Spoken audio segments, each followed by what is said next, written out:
E a questo punto cambiamo completamente prospettiva e coinvolgiamo una persona che è del mondo del turismo, ma in realtà non è un operatore alberghiero, e che è Ivano Ziglio, che è il proprietario di Prima Rete Viaggi e Vacanze e di Columbus Vacanze. Bene, buongiorno a tutti. Allora, aggiungo anche un piccolo passaggio che il gruppo fa parte anche di BlueNet, Blue Vacanze, che è MSC, è il nostro praticamente proprietario. Per cui abbiamo anche l'aspetto croceristico che non è da poco, visto che rappresenta un importante sviluppo in Italia, sia dall'estero sia all'interno dell'Italia. Per cui diciamo che noi in questo momento abbiamo visto che tramite il tour operator Columbus, il Mar Italia che storicamente facciamo, c'è stata questa ripresa che ci ha dato l'opportunità di riaprirci, perché eravamo veramente fermi, ma proprio totalmente.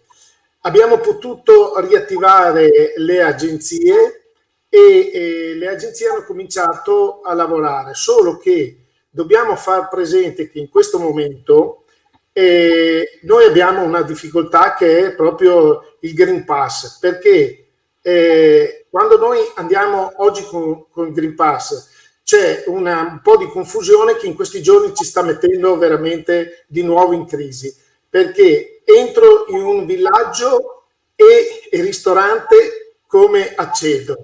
Accedo con il Green Pass o posso accedere? Entro in un albergo, che prima vendevamo l'albergo, e proprio per entrare in un ristorante adesso ci troviamo di aver venduto gli alberghi per entrare nel ristorante, e purtroppo abbiamo questo problema. L'altro problema che per l'inverno, per rispondere all'inverno, noi abbiamo bisogno di chiarezza e aprire dei corridoi, perché se non apriamo dei corridoi sia per l'estero, per l'incamio e sia per l'autogoing, noi non riusciamo a far defluire i clienti, perché questo è il problema grosso. Se lo stato d'emergenza, per concludere, verrà ancora prolungato, io credo che anche i colleghi che sono in questo momento qui, il nostro vero problema è che non possiamo portare negli incami stranieri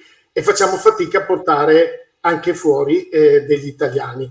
Per cui ci voleva un pelino più di chiarezza, che noi stiamo anche come Federazione del Turismo FTO, che io sono anche consigliere nazionale, stiamo cercando di spiegare al Ministro Garavaglia questi aspetti, perché se non verranno chiariti questi aspetti credo che noi tutti, sia albergatori, sia distributori, sia produttori, avremo delle difficoltà non indifferenti. Per cui in questo momento, per concludere, c'è stata una positività, c'è stato un momento veramente, dopo una situazione tremenda, perché vedere migliaia di agenzie chiuse, vedere i tour operator fermi, vedere gli albergatori fermi, eccetera, ristoratori, chi ne ha più ne metta, è stato veramente sofferenza.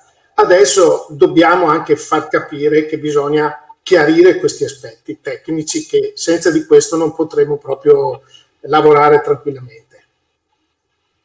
Grazie Ivano, chiarissima la fotografia che hai fatto, è più che condivisibile.